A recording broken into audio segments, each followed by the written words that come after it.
Kejayaan program Prosperity Empowerment and a New Normal for Indian Women (PENN) mendorong kepada penambahan peruntukan yang kini mencecah RM100 juta.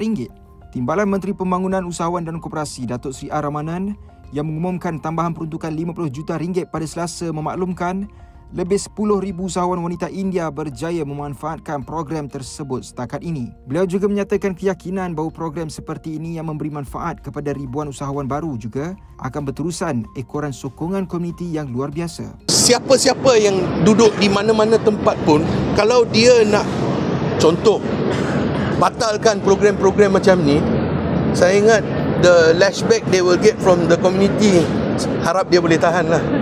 Jadi saya tak risau pasal isu tu.